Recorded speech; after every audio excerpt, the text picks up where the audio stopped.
Just going to show you some tips for shooting log on the iPhone using Filmic Pro. Now, set up a scene here with some objects in front of a bright sunny window. Quite a lot of dynamic range required in this scene. Now you can see I've got the ISO set at 22, which is the base on the iPhone 7 Plus, and I'm keeping my shutter at 1/50th, just so I avoid having that high sort of shutter speed look. So if I go up here and access the zebras, we can have a look at the picture, and you can see the red lines are areas of overexposure where the image is clipping and there's no detail, and the blue lines are indicating underexposure where you're down below 0 IRE and there's no detail there in the blacks.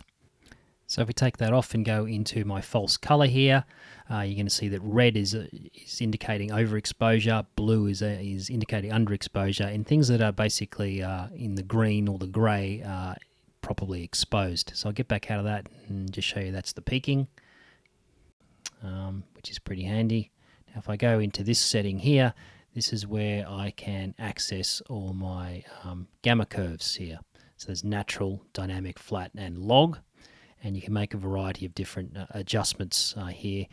You can see what looks like a histogram, where you can make adjustments to the black point and also the middle grey areas and the highlights to make your adjustments. And down below here, shadow and highlight information can be increased or decreased. So if we go back up here into my false color, this is the easiest way to see what's going on with my picture. And then while I've got it up, I can go back into my gamma settings here, and I can actually make adjustments here. So I can actually bring the highlights down a little bit to stop them from clipping, make that little adjustment there. And then if I go back, you can see that I've recovered that information. Well, not recovered it, but exposed it in a way where I'm not actually clipping the highlights and I'm still getting an image there. Down below here, I can bring up my histogram and a waveform to just check the exposure as well to see what's going on with my image, which is also very handy. If I go back here into my false color and go back here to my zebras, you can see now that there's no areas of clipping happening in that image, and you can just see the dark spaces where black is below black. Now, if I want to make further adjustments, I can actually go back into the settings menu here, and then I can go back here and I can adjust sort of where, my middle grey point or the, mid exposure. So I can move that down to create a bit more contrast in the image so it's not so flat. So if we go back to it, we can have a look now. It's a fairly pleasing image that has good contrast and still protecting highlights, making black.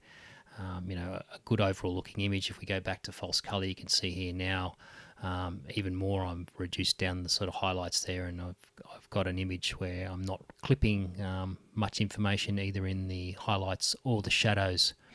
Happy with how that looks there. Now if I want to make some further adjustments, I can go back into the settings again here, and you can see I've got my highlights up a little bit, but I can actually drag the shadows down.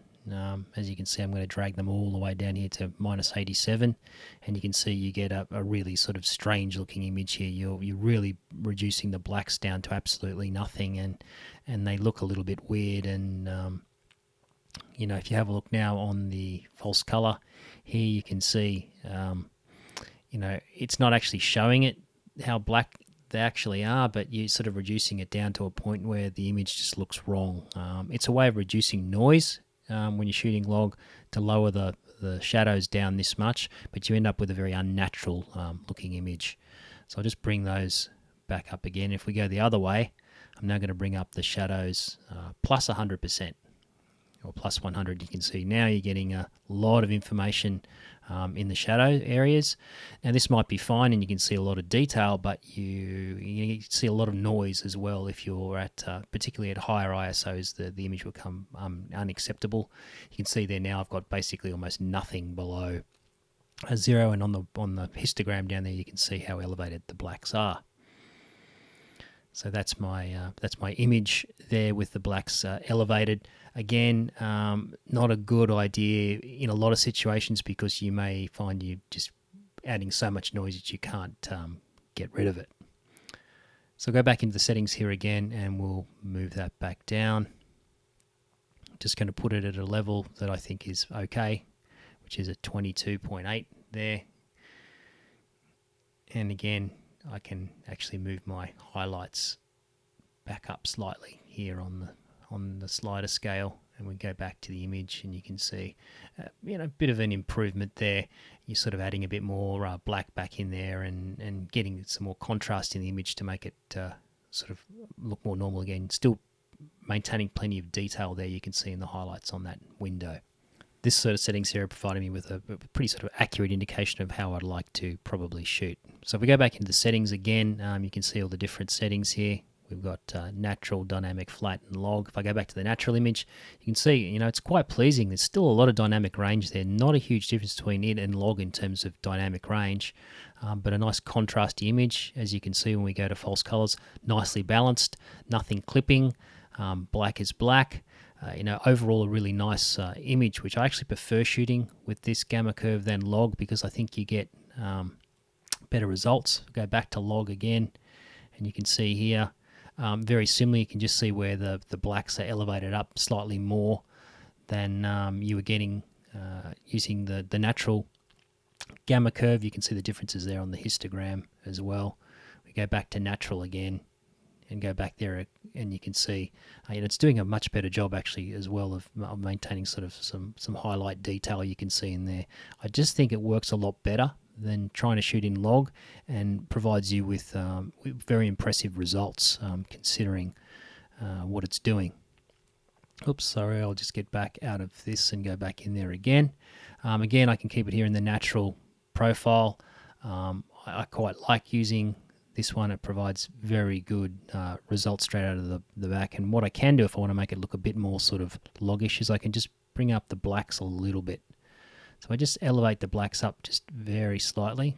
And we'll just do that by dragging the slider. I've got them up there you can see now at that level there. I'll just wait till the histogram comes back, and you can see now, a nice balanced image, and you can see there the blacks are being raised up a bit more than what you would find on log. If we go back to the log image, and I move it back to 0, and you can see very, very similar sort of image between the two.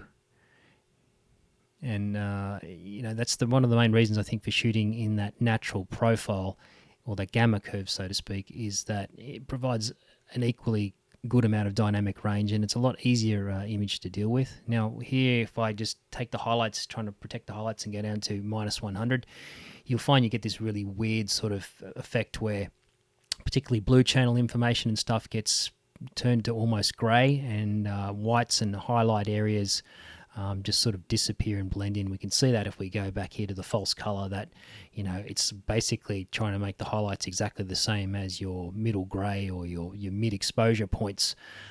So it looks quite horrible, and it doesn't really do a fantastic job. So here's just a regular image straight out of the iPhone using none of those gamma curves, and you can see it still produces quite a nice image in nice lighting conditions. You can see it's blowing out a fair amount of that highlights, but the blacks are also quite elevated in this normal setting as opposed to in the log ones, but you're still getting a nice overall image. So I'll just go back in here to the resolution again, and I'll put it back to 2.76 to 1, and we'll go back, and I'll just go back into my gamma curves, and I'll go from natural, and I'll go back to log.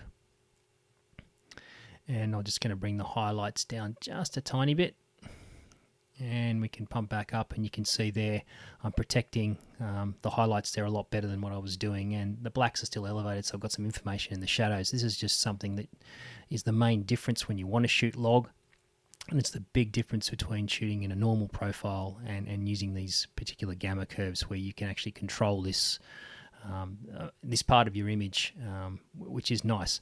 I find making just these subtle adjustments, and I'm just going to lower the blacks down slightly, and you'll see now we've got a more sort of balanced looking image there. If we go back to natural, and again what I can do here is just bring my shadows up just slightly, and you can see I'm not clipping any information. Lots of detail there in the highlights, still keeping black as black. A nice balanced overall image this is why I like using this natural profile.